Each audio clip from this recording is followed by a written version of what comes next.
안녕하십니까. 저는 양정교회를 섬기는 박재신 목사입니다.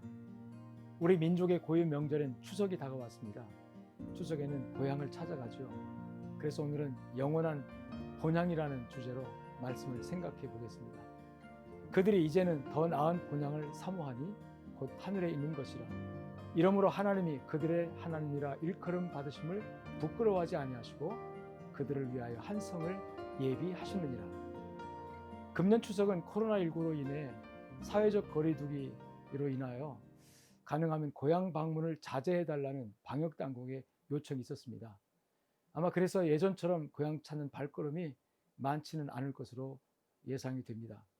그럼에도 추석하면 고향을 떠올리지 않을 수 없습니다.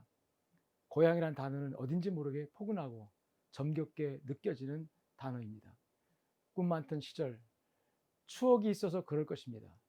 땀찬 검정 고무신 벗어 양손에 들고 맨발로 걸어도 매양 좋았던 그 시절이 있었습니다.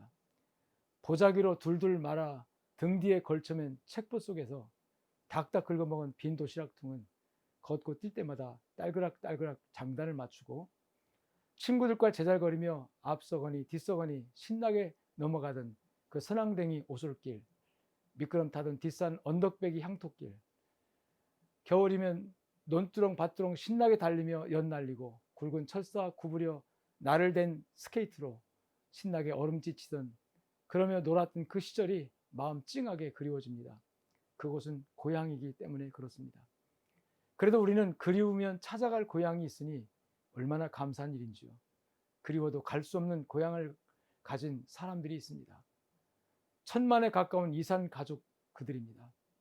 불러도 들리지 않는 줄 뻔히 알면서도 메아리조차 돌아오지 않는 북녘을 향해 그리운 이름들을 애타게 부른 지 반백년이 훨씬 지났건만 아직도 그 하늘 아래 모퉁이도 밟을 수 없으니 우리에게 통일은 언제나 옳는지 답답하기만 합니다.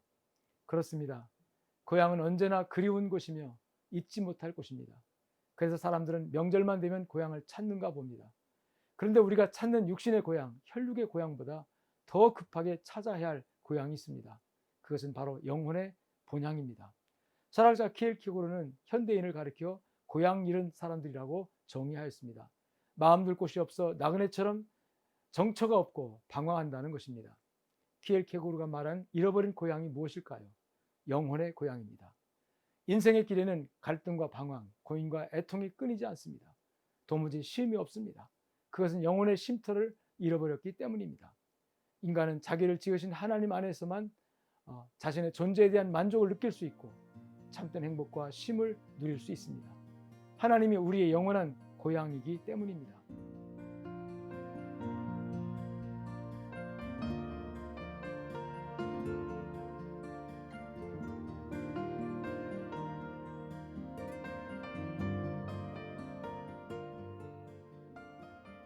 언제가 어느 신문 기사에서 읽은 짤막한 이야기가 생각이 납니다.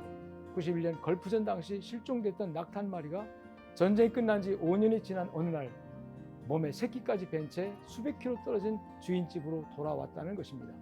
연어나 낙타가 가진 이러한 귀소 본능은 현대 과학으로도 딱히 설명할 길이 없는 신비한 일입니다. 도대체 누가 연어나 낙타로 하여금 고향과 집을 찾는 본성적 능력을 주셨을까요? 천지를 지으신 하나님이 주신 겁니다. 이사야 선지자는 소는 그 임자를 알고 나귀는 그 주인의 구유를 알건만은 이스라엘은 알지 못하고 나의 백성은 깨닫지 못하는도다라고 말하였습니다. 소와 나귀도 제 주인을 찾을 줄 아는데 사람들만 참된 주인이신 하나님을 찾지 않는다는 것입니다. 하나님을 떠난 인생들의 가장 큰 불행이 여기에 있습니다. 영적인 아버지를 잊었고 영적인 고향을 잃어버렸기 때문입니다. 하나님 아버지를 찾읍시다. 그 안에 인생의 영원한 복이 있습니다.